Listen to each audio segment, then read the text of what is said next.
यद विद्या दर्पणायते, यद विद्या दर्पणायते। पंच परमेष्टि भगवान की, 1000 श्री शांतिनाथ भगवान की, परम पूज्य आचार्य श्री आदि सागर जी महाराज की, आचार्य श्री महावीर कीर्ति महाराज की, आचार्य श्री विमल सागर महाराज की, आचार्य श्री तपस्वी सम्राट सन्नति सागर महाराज की, आचार्य पूर्ण सुंदर सागर महाराज की, अहिंसामय विश्व धर्म की, जिनवाणी माता की, जय बोलो परम पूज्य हरिका सुनेमती माता की, हरिका संघ की। शरद ऋतु की मेघों से धीरे धीरे आकाश ढक गया है और यह आकाश यह कह रहा है कि मैं ही नहीं ढका हूं, तुम भी ढके हो। क्या कह रहा है आकाश? शरद ऋतु के मेघों से ये आकाश ढक गया है और आकाश ये कह रहा है कि मैं ही नहीं ढका हूं, तुम भी ढके हो। तुम तो यह देखते हो ऊपर नजर उठाकर, क्या देखते हो? ऊपर नजर उठा करके देखते हो कि आकाश बादलों से घिर गया है। एक बार अंतस में नजर डाल के देखो कि तुम भी कितने सारे आवरणों से घिर गए हो। तुम्हारे अंतरंग में, तुम्हारी आत्मा के ज्ञान दर्शन पर कितने आवरण हैं। एक बार तुम अपनी दृष्टि अपने अंदर डालो। ऐसा कहते हैं कि नजर झुका के भी मिल जाती है नजरों से नजर झुका के भी मिल जाती है नजरों से नजर। आईने दिल में यदि उनका ही दीदार है, आईने दिल में यदि उनका ही दीदार है, समझने की कोशिश कीजिए। नजरों को झुकाइए, नजरों को झुका करके पर को नहीं देखना है, नजरों को झुका करके जो आपका आत्मा है उसको देखना है। देखिए इधर शांतिनाथ भगवान की नजरों की तरफ वे नजरें झुकी हुई हैं, वे नजरें अपने में ही निमग्न हैं, अपने में ही डूबी हुई हैं। और उन नजरों में अगर हम नजरों से नजर मिल रही है, कहाँ नजरों से नजर मिल रही? हम तो इतना ही जानते हैं भैया कि बाहर दूसरे व्यक्ति की नजरों से नजर मिलती है, और नजर झुका के नजरों से कैसे नजर मिलती है? तो भैया ये तो आपकी बाहर की दृष्टि है। अंतरंग में जो आत्मा है उसकी जो अंतर दृष्टि है, उन नजरों से आपकी नजर को मिलाइए।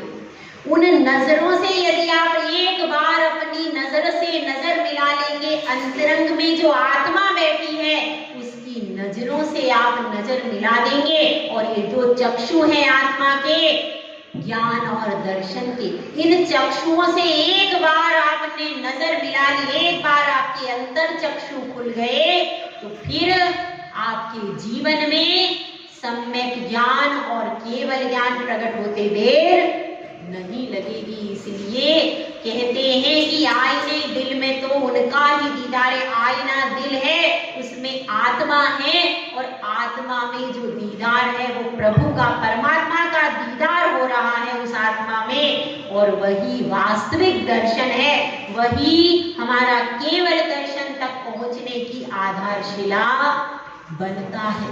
तो समझ में आया कि मेघ क्या कह रहे हैं? तो इन मेघों की धारा में यह मेघ प्रेरित करते हैं। जब यह मेघ बादल में, भादों में आ जाते हैं, तो यह कहते हैं कि चलो आवरण को हटाने का पुरुषार्थ करो, मंदिर में चलो, भगवान की पूजा करो। जब यह मेघ शरद ऋतु में आते हैं तो आपको प्रेरणा देते हैं कि नवरात्रि का पर्व आ गया है। यह जो पर्व है, क्योंकि शिष्य कहता है मेरे पास टाइम नहीं है, मैं रोज पूजा नहीं कर सकता, रोज भक्ति नहीं कर सकता, तो उसके लिए ही व्यवस्था बनी हुई है आगम में। कि आप रोज नहीं कर सकते तो कम से कम पर्व के दिनों में तो करो।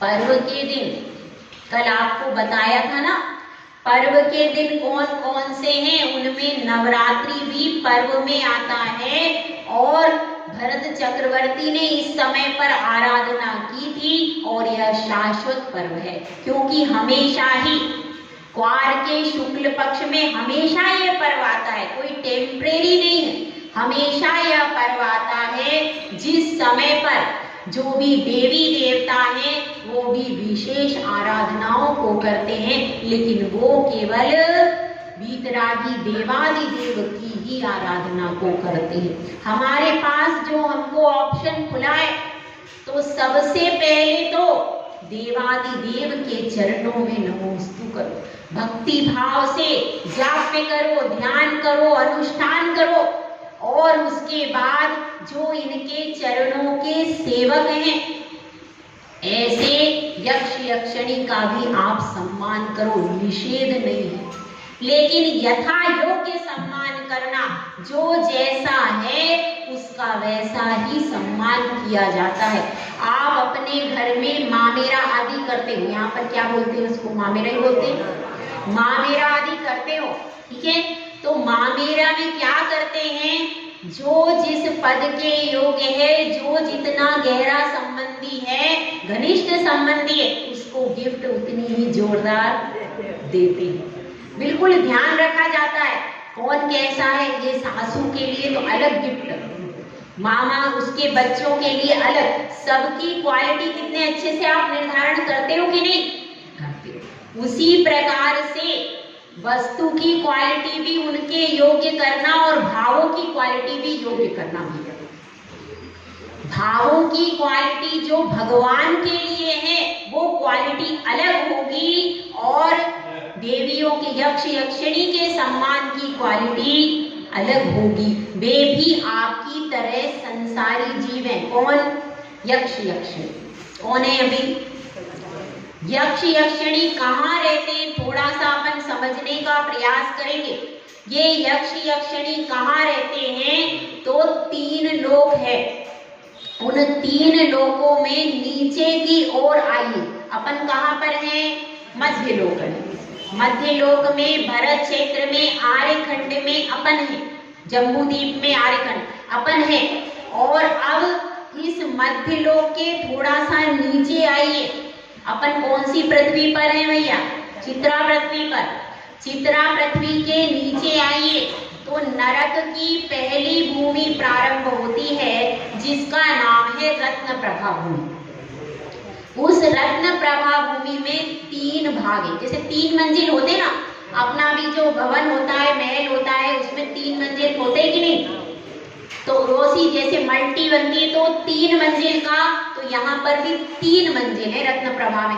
तो पहली मंजिल का नाम क्या है, खरभाग, दूसरी का नाम है पंक भाग, और तीसरी का नाम है अब बहुल भाग। ठीक है, तो खरभाग में ये जो यक्ष यक्षिणी है, भवनवासी और व्यंतर देवों में जो यक्ष नाम का भेद कहाँ पर आता है, व्यंतरा, किन्नर, किमपुरुष, महोरव, गंधर्व, यक्ष, राक्षस, भूत और पिशाच, ये 8 भेद किसके हैं, व्यंतरवासी देवों के। क्योंकि देखिए देव 4 प्रकार के होते हैं, आपको मालूम होगा, फिर भी एक बार रिकॉल कर लेती हूँ। देव 4 प्रकार के होते हैं, भवनवासी, व्यंतर, ज्योतिष और वैमानिक। 4 प्रकार के देव होते हैं। उसमें से व्यंतर नामक जो देव है उसके भेद हैं 8 प्रकार के, और उन 8 प्रकार के भेदों में है किन्नर, किमपुरुष, महोरग, गंधर्व, यक्ष, राक्षस, भूत और पिशाच। तो ये जो 24 यक्ष यक्षिणी हैं, भगवान के 24 यक्ष यक्षिणी, ये कौन है, ये व्यंतरवासी देव होते हैं, और व्यंतरवासी देव होते हैं। और लेकिन ये 24 यक्ष यक्षिणी सम्यक दर्शित हो जाते हैं, जन्म से तो नहीं होते, बाद में सम्यक दृष्टि हो जाते हैं, और जो हम सम्मान कर रहे हैं वो इस अपेक्षा से कर रहे हैं ये सब सम्यक दृष्टि है और भविष्य में नियम से मोक्ष जाएंगे। उनका बिल्कुल क्या है, फिक्स हो गया है, निश्चित है।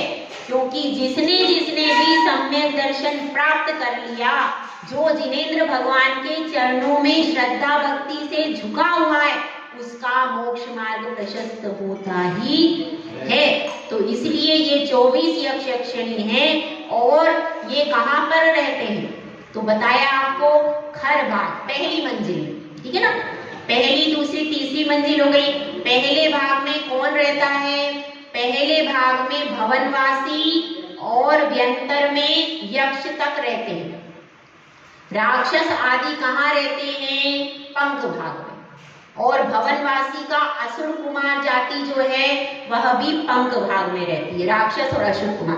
बाकी सब रहते हैं खर भाग में। और अब बहुल भाग में कौन रहता है, नारकी। जो नारकी है वो कहाँ रहते हैं, अब बहुल भाग। तो ऐसी व्यवस्था है, मतलब जो हम 24 यक्ष यक्षिणी को देख रहे, ये सब कहाँ रहते हैं, खर भाग में। वहां पर उनके निवास स्थान बने हुए। लेकिन फिर भी व्यंतर जो होते हैं वे चंचल प्रकृति के रहते हैं, वो किसी अनुशासन में नहीं रहते। इसलिए क्या है, वो वहां पर तो रहते, उनका वो स्थान है, लेकिन उस स्थान के बाद भी वो जगह जगह भ्रमण करते रहते हैं, और जैसी जिसकी रुचि होती है वैसा भ्रमण होता है। यदि कोई सम्यक दृष्टि जीव है, सम्यक दृष्टि व्यंतरवासी देव है, तो वह कहाँ जाएगा, जो चैत्यालय बने हुए हैं मध्य लोक में आएगा। तो जहाँ पर जिनेंद्र भगवान के भव्य चैत्यालय बने हुए, वहां पर आकर के क्या करता है, पूजा अर्चना करता है, भक्ति करता है, नमोस्तु करता है।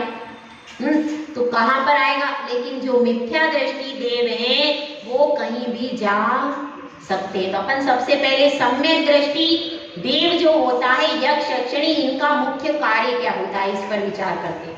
जो सम्यक दृष्टि होते हैं यक्ष यक्षिणी, ये क्या करते हैं, सबसे पहले ये मंदिर आदि में आते हैं, मध्य लोक के मंदिरों में भी जाते हैं, और भी जहाँ जहाँ चैत्यालय बने हुए वहां पर जाते हैं। और कदाचित कोई भक्त है जिनेंद्र भगवान के चरणों से लगा ही रहता है, उसको कोई चाह नहीं है, और हर उस पर कोई संकट आया है, जो जिनेंद्र भगवान का भक्त है उस पर कोई संकट आ गया, तो ये पहले परीक्षा करते हैं। भाई इनका प्रोसीजर है व्यवस्थित, पहले परीक्षा करते कि ये कितना पक्का है, पक्का है। फिर वो परीक्षा में यदि आप पास होते हो तो फिर ये आपकी सेवा सहायता करते हैं। हर जगह परीक्षा होती, परीक्षा के बिना कोई भी किसी को अपनाता नहीं, चाहिए कि नहीं भैया, परीक्षा तो की ही जाती। इसी प्रकार से ये मत, अगर वो सम्यक दृष्टि व्यंतरवासी देव है तो जरूर परीक्षा करेंगे, परीक्षा करेंगे आपकी कि आपकी कितने आप पक्के हो सकता है आपको थोड़ा और कष्ट दे दे, हो सकता है, लेकिन उस कष्ट के बाद भी यदि आप जिनेंद्र भगवान के चरणों को नहीं छोड़ते तो वे आपकी सेवा सहायता करते हैं। इसलिए परीक्षा से घबराना मत और भगवान के चरणों को छोड़ना भी मत। ऐसे कई प्रसंग आते हैं कि जब परीक्षाएं ली और उन परीक्षाओं में जब पास हो गए तब फिर वह आपके लिए लुटा देता है, अगर आप पास हो गए। और अगर आप भटक करके कहीं भी मिथ्या दृष्टि के जगह जगह आज क्या बने हैं, जगह जगह स्थान नए नए बन गए। नवदुर्गे में ज्यादा क्या कहते हैं, नवदुर्गे, नवदुर्गे नहीं है, नवरात्रि है। तो ऐसा जहां जहां पर लगे हुए वहां पर भी जैन समाज के न जाने कितने लोग भूले भटके वहां जाते हैं। तो अगर आप वहां जाओगे तो ये समझना ये देव कभी आप पे 3 काल में प्रसन्न होने वाले नहीं, समझ लेना अच्छे से। अगर कोई मिथ्यात्व में जा रहा है, सब जगह जा रहा है यहाँ भी आ रहा है, तो जो जगह जगह जाता है उसका क्या होता है, उसका कहीं ठिकाना नहीं पड़ता। एक घटना है, एक भक्त था, भक्त माला फेर रहा था, जय हरि हरि नाम का माला फेर रहा था। अब उन्होंने सोचा, हरि यानी विष्णु, विष्णु ने सोचा कि हम ठीक है माला फेर रहा है, हम चले जाते, और विष्णु जी ने जाने की तैयारी कर ली। अब क्या हुआ, इतने में उसने कहा अरे बहुत देर हो गए हरि हरि जपते जपते, अब तो क्या होगा कि वो तो प्रसन्न नहीं होते, अपन तो शिव जी की फेरो। अब क्या करने लगे, शिव जी की फेरने लगा। अब विष्णु जी आए थे, लेकिन अरे ये तो शिव की फेर रहा है, तो अपन छोड़ो, शिव जी बचाएंगे, अपने को क्या करना। तो अब क्या हुआ, अब वह विष्णु जी भी चले गए। अब शिव जी आए, शिव जी ने कहा चलो मेरा भक्त है, जप रहा है, थोड़ा देर देखूं तो सही। तो थोड़ी देर खड़े हुए, उसने एक दो माला जपी, उसने अरे शिव जी भी नहीं सुन रहे, अब मैं क्या करता हूँ, अब मैं हनुमान जी को जपता हूँ। क्या हुआ, शिव जी ने अरे ये तो हनुमान को जप रहा है, हनुमान आएंगे, हनुमान दूर करेंगे, अपने को क्या। क्या हुआ, इस तरह से वो बदलता रहा माला, और अंत में क्या हुआ, कोई भी नहीं आया। तो ऐसा ही अपन भी कर रहे, यहाँ पर आते हैं, यहाँ पर एक थोड़ा एक जाप यहाँ कर ली, फिर उधर भी जहाँ मिल रहा है वहां भी चले गए, एक थोड़ा सा वहां पर चढ़ा दिया, थोड़ी सी स्तुति वहां कर ली, यहाँ भी आ गए, यहाँ भी देवी को नमोस्तु कर लिया, यहाँ भी मतलब सब कार्य हम कर रहे हैं। क्या कर रहे हैं, जगह जगह जा रहे हैं। तो जिस तरह से एक स्त्री होती है, जब तक वह एक पति के प्रति पूर्ण समर्पित नहीं होती, ना उसका समाज में सम्मान होता है, ना उसका घर में सम्मान होता है, और कहीं पर भी उसका कोई गौरव होता है क्या, नहीं होता। उसी प्रकार से सबसे बड़ा अगर कोई देव है तो देवाधिदेव है। सारे जितने आप दिख रहे हैं देवी देवता, वे सारे इनके चरणों में झुके हैं। सर्वोत्कृष्ट स्थान तो यही है इनके चरण। इन चरणों को छोड़ करके यदि जिन कुल का व्यक्ति कहीं जाता है तो उसके लिए समझना, कोहिनूर हीरे को छोड़ करके वह कहाँ जा रहा है, पत्थरों में जा रहा है। अपनी अपनी परिणति को पहचानो। आपको बहुत मुश्किल से यह जिनकुल मिला है, इस जिनकुल को पा करके इसको इधर उधर सिर झुका करके व्यर्थ मत करो। एकाग्रता से अपना नियम बना लो, हम वीतरागी भगवान के हैं, तो वीतरागी भगवान के चरणों में जो श्रावक आता है अपने आप उसके संकट दूर हो जाते हैं। इसलिए हमको समझना है, नवरात्रि पर्व है, शुभ पर्व है, बहुत ज्यादा कल्याणकारी है, और इस समय पर सारा वातावरण अनुकूल है, सारा शुक्ल पक्ष बहुत ज्यादा प्रभावदायी है। देखिए हमारे जो त्योहार आते हैं सब शुक्ल पक्ष में आते हैं। भादों में कब आता है, शुक्ल पक्ष, भादों में शुक्ल पक्ष में आता है, चैत में भी शुक्ल पक्ष में आता है, माघ में भी शुक्ल पक्ष में आता है। अष्टानी का पर्व कब आता है, शुक्ल पक्ष में। नवरात्रि पर्व भी शुक्ल पक्ष में आता है। यह शुक्ल पक्ष है क्योंकि चंद्रमा हमेशा शांति देने वाला होता है। भव ताप से तपे हुए, हम सब संसार रूपी ताप से तपे हुए, इसलिए जो व्यवस्था की गई है वह शुक्ल पक्ष की व्यवस्था की गई। शुक्ल पक्ष में चंद्रमा शीतल रहता है और उस शीतलता के कारण व्रत उपवास सहज हो जाते हैं। कृष्ण पक्ष में गर्मी रहती है, अमावस्या होती, उस काल में उतने उपवास सहज नहीं होते। शुक्ल पक्ष में चूंकि चंद्रमा रहता है, चंद्रमा शीतलता प्रदान करता है, जब हम उपवास करते हैं शरीर में हीट बढ़ती है कि नहीं, बढ़ती है। शरीर में हीट नियम से बढ़ती, तो उस हीट को शांत करने के लिए शुक्ल पक्ष में आराधना का उपदेश दिया गया। ठीक है, तो अब अपनी नवरात्रि की चर्चा चल रही है। इसमें यक्ष यक्षिणी जो होते हैं वह अपने भवन में भी रहते हैं और चैत्यालय में भी जाते हैं और वो अपनी स्वयं की पूजा पूजा भक्ति भी करते हैं, साथ में निरीक्षण भी करते हैं। आपकी श्रद्धा का निरीक्षण करते हैं, आपकी शक्ति का निरीक्षण करते हैं, क्योंकि उनको अवधि ज्ञान होता है। आप तो यहाँ बैठे हो, अब वे जान जाएंगे कि आपके घर में क्या परेशानी है, आपको कहाँ क्या दिक्कत है, आपकी यह भक्ति मायाचारी है या वास्तविक, ये वो सब अपने अवधि ज्ञान से पूरा पता लगा लेंगे आपका। और फिर उसके बाद सर्वप्रथम परीक्षा करेंगे। परीक्षा में आप पास हो जाओगे, उसके बाद आपकी सहायता करना चालू कर देंगे। और एक बार यदि कोई प्रसन्न हो जाता है और आप कभी भगवान के चरणों को छोड़कर नहीं जाते हो, तो वो जीवन भर आपके अनुकूल रहता है। ठीक है, तो इसलिए मुख्य कौन है? मुख्य तो देवाधिदेव है, मुख्य वही है।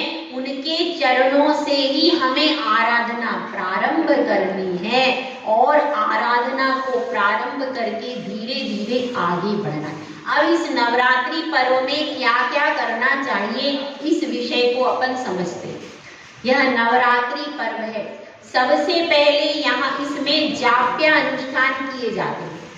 सलुम्बर में भी इस समय पिछले बार भी जाप्य अनुष्ठान किया गया था। ओम ह्रीम असियाउसा नमः, चाहे एक नमोकार मंत्र का एक पद लेते हैं अथवा असियाउसा नमः लेते हैं, कुछ लोग ओम ह्रीम नमः लेते हैं, कुछ लोग और भी तरह तरह से मंत्र लेते हैं। और उस मंत्र की कोई 1.25 लाख जाप करता है, कोई ज्यादा से ज्यादा जाप करता है। यह जो नवरात्रि पर्व है, यह जाप के लिए अत्यंत अच्छा माना गया है। सब ज्यादातर मंदिरों में, जितने भी हमने मंदिर आदि देखे हैं अभी तक के लिए भी, सभी जगह व्रत अनुष्ठान किया जाता है और साथ में लोग जाप्य अनुष्ठान करते हैं। तो इस समय में नवरात्रि पर्व में किया गया जाप्य अनुष्ठान आपके सब रोग शोक को हरने वाला और मुक्ति पद को देने वाला होता है। इसीलिए इस पर्व में क्या करना चाहिए? जाप्य अनुष्ठान करना चाहिए। कोई भी एक मंत्र होता है, वहां पर तो सबका जाप्य अनुष्ठान में इंटरेस्ट था, तो हमने सलुम्बर में एक मंत्र लिखवा दिया था। फिर सबने उसकी तरह तरह से जितनी भी जो कर सका उतनी जाप की थी। तो ऐसा भी किया जाता है, संयुक्त रूप से भी जाप्य अनुष्ठान किया जाता है। दूसरा क्या किया जा सकता है? इस अवसर पर शुक्ल पक्ष है और थोड़ी थोड़ी ठंडी प्रारंभ होती है, अतः इसमें आपको विषयानुराग छोड़ करके क्या कार्य करना चाहिए? विषयानुराग को छोड़ करके त्याग की ओर बढ़ना चाहिए। एक आसन करना चाहिए। कुछ लोग फलाहार करते हैं 9 दिन, ऐसा भी है 9 दिन फलाहार करते अथवा रस त्याग, रोज का रस त्याग करके जाप्य करते हैं। और क्या करते हैं? उपवास भी करते हैं। उपवास करके आप जाप्य करो, उपवास करके जाप्य करो। और क्या करना चाहिए? भगवान का अभिषेक करना चाहिए। भगवान का अभिषेक करो, पूजन करो। सिद्ध चक्र विधान भी किए जाते हैं और भी बड़े बड़े विधान भी नवरात्रि पर्व में किए जाते हैं। यह पर्व जाप्यानुष्ठान, अभिषेक, पूजा विधान के लिए अत्यंत अत्यंत सहस्त्र फलदायी है यह नवरात्रि पर्व। और किस चीज के लिए फलदायी है? अगर आपको संयम के मार्ग पर आगे बढ़ना है, व्रत नियम लेना है, तो इस शुक्ल पक्ष में नवरात्रि पर्व में लिया गया व्रत आपके जीवन को जैसे चंद्रमा बढ़ रहा है, वैसे ही आपके जीवन में क्या होता है? बढ़ता जाता है। देखिए शुक्ल पक्ष में क्या होता है? चंद्रमा धीरे धीरे बढ़ता है। उसी प्रकार से वह आपको प्रेरणा देता है। क्या प्रेरणा दे रहा है? कि आप भी संयम के मार्ग पर आगे बढ़ो। कृष्ण पक्ष में चंद्रमा घटता जाता है, तो घटने वाली चीजें जो है वह हमारे लिए शुभप्रद नहीं हो सकती। बढ़ने वाली चीजें तो संयम को भी बढ़ाना है और मुक्ति की ओर मंजिल हमारी है, तो हमारा एक एक कदम मुक्ति की ओर बढ़ना चाहिए। इसीलिए अब देखिए जैसे जैसे चंद्रमा बढ़ता जाता है वैसे वैसे आपके जाप अनुष्ठान में भी एक चमक आती जाती है। इसीलिए यह शुक्ल पक्ष है, चंद्रमा वृद्धि को प्राप्त हो रहा है और पूर्णमासी के दिन वह पूर्ण हो जाएगा। इसी प्रकार से हमको भी अल्पता से पूर्णता की ओर जाना है। पूर्ण यानी परमात्मा, ठीक है। तो अब उपवास की बात चल रही है, इसमें हमारा प्रकरण आ रहा है उपवास के दिन क्या क्या करना चाहिए। अपन गाथा पढ़ लेते हैं व्रतकरण शावकाचार्य। गाथा नंबर 108। धर्मामृतं सतृष्णः श्रवणाभ्यां पिबतु पाये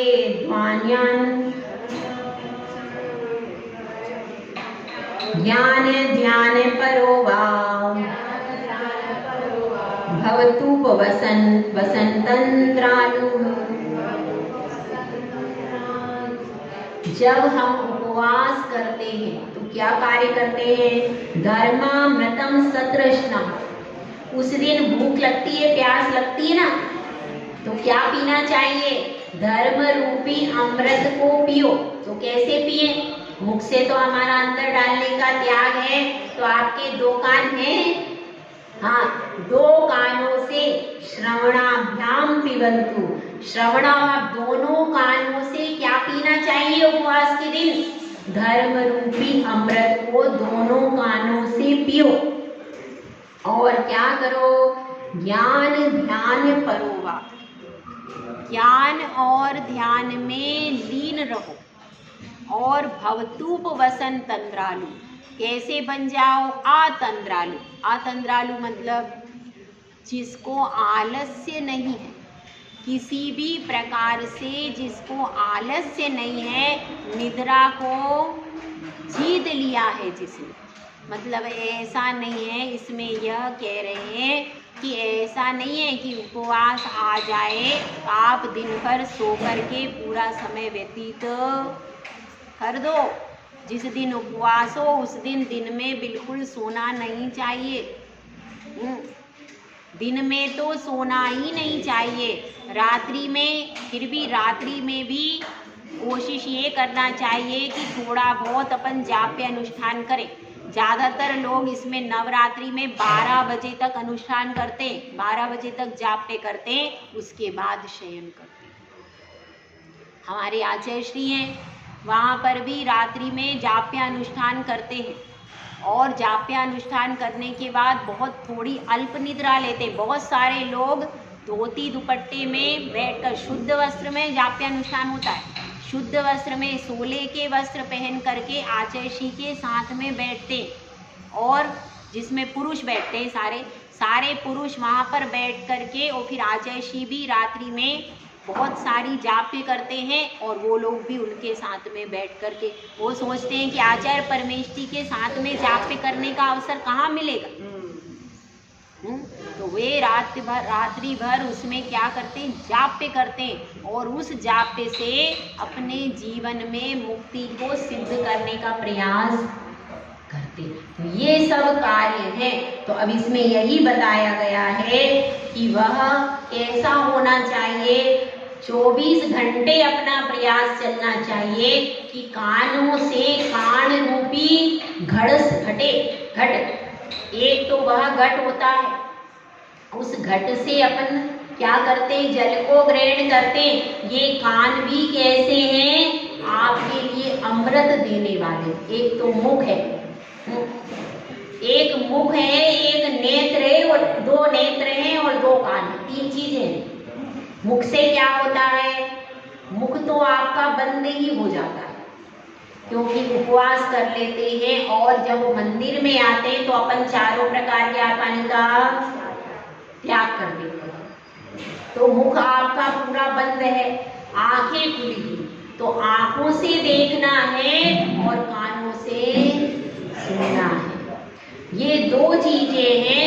इन 2 चीजों से ही मन में विकार जागृत होता है। मुख से अपन बाद में बोलते हैं, आंखों से देखते हैं, यदि हमारे मन में विकार है तो आंखों से देखते ही अभिलाषाएं तीव्र होने लगती, और कानों से यदि वैसा ही संगीत सुनने को मिल जाए तो तुरंत मन चंचल। इसीलिए उस चंचलपन को रोकने के लिए बताया है कि भाई आंखों से वीतरागी प्रभु को देखो और कानों से क्या सुनो, धर्म शास्त्र रूपी अमृत को सुनो, तो आपका यह संसार में भटका हुआ बंदर जैसा मन एकदम अपनी डगाल पे आकर के बैठ जाएगा। दूसरे पेड़ की डगाल पे बैठोगे तो कभी कोई भगा देगा, अपने पेड़ की डगाल पर बैठोगे तो कोई उठाने में समर्थ नहीं है। इसलिए बंधुओं, हमको प्रयास करना चाहिए। बहुत पुण्य से ये अवसर आया है। हो सकता था हम कहीं और किसी और कुल में चले जाते और जाकर मिथ्यात्व की आराधना करते, क्या मिलता? वही संसार। दूसरे लोग भी उपवास करते हैं और यहाँ भी उपवास किया जाता है। दोनों में अंतर क्या है? दोनों में अंतर यह है कि यहाँ पर जो उपवास किया जाता है वह प्रोषदोपवास किया जाता है, जिसमें पहले दिन एकाशन किया जाता है, उसके बाद फिर आप शाम को पानी भी नहीं ले सकते, उसका नाम क्या है? प्रोषद। दूसरे दिन पूरा निर्जल उपवास, और तीसरे दिन सुबह भी आप तुरंत भोजन नहीं करोगे। यदि आपके गांव में कोई साधु है तो सबसे पहले जिनेंद्र भगवान की पूजा करो। पूजा करने के बाद, पूजन अभिषेक के बाद क्या करो? फिर साधु को 1 ग्रास कम से कम आहार में दो। उसके बाद आप क्या करो? फिर आप अपना पारणा पढ़ो। तो दोपहर उसमें भी व्यतीत हो जाते हैं आपके, 10-11 तो बज ही जाता है। उसके बाद ही आप क्या कर सकते हो? अपना आहार भोजन कर सकते हो। तो अब यहाँ पर बात चल रही, लेकिन ऐसा उपवास कहीं भी कोई करता है क्या? कहीं भी कोई नहीं करता। केवल यह उपवास कहाँ पर होता है? केवल और केवल जिनागम में ही यह उपवास होता है, और कहीं भी यह उपवास, मतलब जो क्वालिटी की चीज है वो केवल जिनागम है। कोहिनूर हीरा है तो कहाँ है? वीतरागी भगवान कहीं नहीं मिलते। कहाँ मिलते हैं? केवल जिनागम में। निर्ग्रंथ गुरु कहीं नहीं मिलते। कहाँ मिलते हैं? जिनागम में। नमोकार मंत्र कहीं नहीं मिलता। कहाँ मिलता है? जिनागम। इसीलिए ये सारे 24 यक्ष यक्षिणी भी बिल्कुल भगवान के चरणों में झुके रहते, क्योंकि वे जानते हैं कि जिनागम ही सच्चा है, जिनेंद्र भगवान ही सच्चे हैं, और सब यह तो संसार में भटकाने के रास्ते हैं। ठीक है, उन भटकन से बचने के लिए ये देव यक्ष यक्षिणी हमेशा के लिए जिनेंद्र भगवान के चरणों में आ गए, हमेशा हमेशा के लिए। अगर आप उनका सम्मान करते हो तो ये ध्यान रखना कि आप भी इन चरणों में आ जाओ, उनका अनुकरण करो। जब तक आप उनका अनुकरण नहीं करोगे तब तक आपके जीवन में शांति आने वाली नहीं है।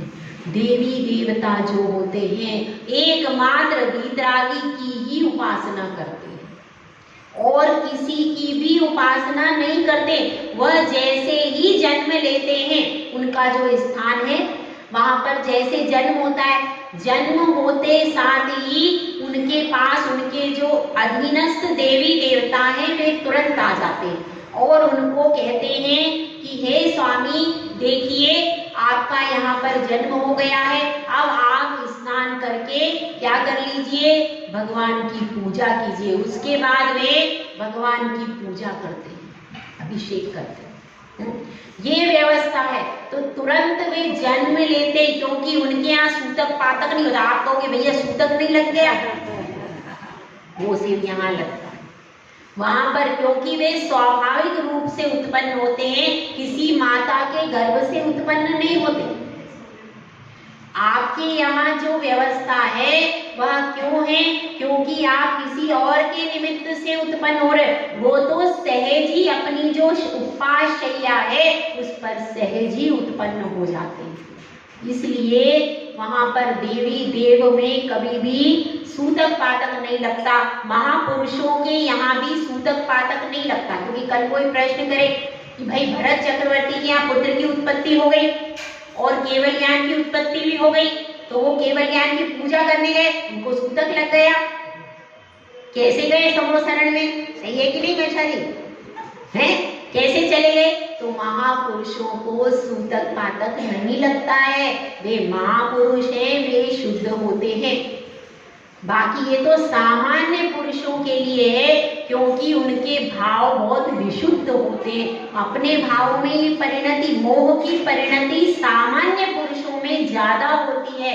चक्रवर्ती जैसे जो महान पुरुष होते हैं उनके यहाँ ऐसी मोह की परिणति नहीं होती। बंधुओं, अपना यही विचार चल रहा है कि अब यहाँ पर बता रहे हैं प्रोषद उपवास का लक्षण क्या होता है। गाथा नंबर है 109। चतुराहार विसर्जन उपवासा प्रोषद सकृत भुक्ति सप्रोषदोपवासो चतुपोष्यारंभमाचरति। 4 प्रकार के आहार का त्याग। 4 प्रकार का आहार कौन कौन सा है? अशन। अशन मतलब क्या है? जो ठोस आहार है। जैसे ठोस आहार में क्या क्या आता है? रोटी है, सब्जी है, और जो पदार्थ लड्डू है, इस तरह के जो ठोस पदार्थ है, अन्न के पदार्थ, ठोस पदार्थ, वे किस में आ जाते हैं? अशन में। और दूसरा है पान। पान मतलब जो पेय पदार्थ है। पेय पदार्थ किस में आते हैं? पान। और फिर लेह। लेह मतलब चाटने योग्य पदार्थ, रबड़ी है, चटनी है, ऐसे जो पदार्थ है वो किस में आते हैं? लेह। अशन, अशन, स्वाद्य, खाद्य, स्वाद्य, लेह और पेय, 4। खाद्य, स्वाद्य, लेह और पेय। तो खाद्य में क्या आएगा? खाद्य और अशन एक ही चीज है। खाद्य कहो या अशन कहो, जिसमें मुख से ग्रास के माध्यम से ग्रहण करते हैं, ये होता है खाद्य। स्वाद्य में क्या आता है? स्वाद्य में आता है इलायची, जो सुगंधित पदार्थ है। इलायची है, सौंफ है, लौंग है, ये सब किस में आते हैं? स्वाद्य। और लेह में आता है चटनी, रबड़ी आदि, चाटने योग्य पदार्थ। और पेय में क्या आता है? पेय में आता है जितने भी पेय पदार्थ हैं, जूस आदि, जूस है, दूध है, दही आदि, जो तो ये सब जितने भी लिक्विड फॉर्म के पदार्थ हैं वो किस में आते हैं? पेय। तो इसलिए इसमें बताया है 4 प्रकार के आहार का त्याग जब होता है उसको क्या कहते हैं? उपवास कहा जाता है। और केवल जल लेकर के करते हैं तो धवला पुस्तक में आया है, उसको अनुपवास कहा जाता है। जिसमें जल ग्रहण करके किया जाता है उसका नाम क्या है? अनुपवास। एक समय एक ही स्थान पर बैठ करके जो आहार भोजन किया जाता है उसको क्या कहते हैं? प्रोषद अथवा एकाशन। एकाशन प्रचलन में आ गया है, लेकिन वास्तविक जो आगम के अनुसार उसका नाम क्या है? प्रोषद। यह प्रोषद है, इसी को अपन प्रोषदोपवास बोलते हैं, प्रतिमा आगे आएगी। तो इसका नाम क्या है? प्रोषद है। प्रोषद है जिसको अपन एकाशन करते हैं। यही विधि आगम में बताई है। इसके अलावा अपन जो हमको फल ले लेते हैं, पानी पी लेते हैं, तरह तरह से जो करते हैं वह आगम में क्रिया नहीं बताई। आगम में तो इतना ही बताया। और दूसरी जगह जो करते हैं वे सब किस प्रकार से होते हैं कि थोड़ा सा कहीं पर कोई कंदमूल का भक्षण करते हैं, या फिर रात्रि में आहार करते हैं, रात्रि में भोजन करते हैं। दूसरी जगह क्या होता है? दिन भर भूखे रहते हैं, रात्रि में भोजन करते हैं। और कैसे करते हैं, एक समय कर लिया, फिर ऐसे भी करते हैं भाई अन्न नहीं खाना है तो फल फ्रूट है, दूध है, दिन भर चल रहा है। जिस किसी के घर में भी गए दिन भर उनका बिना अन्न का भोजन मतलब फल खा रहे, जिसके घर में मिलने को जाते हैं वहां फल खाते रहते हैं। तो ये उपवास नहीं है। लेकिन अन्य जगह मतलब बहुत सरल है कि नहीं। दूसरी जगह पर जो जिसको वो उपवास कहते हैं वास्तव में वो उपवास है ही है। उपवास तो यही है, एक उपवास है और एक सामायिक है।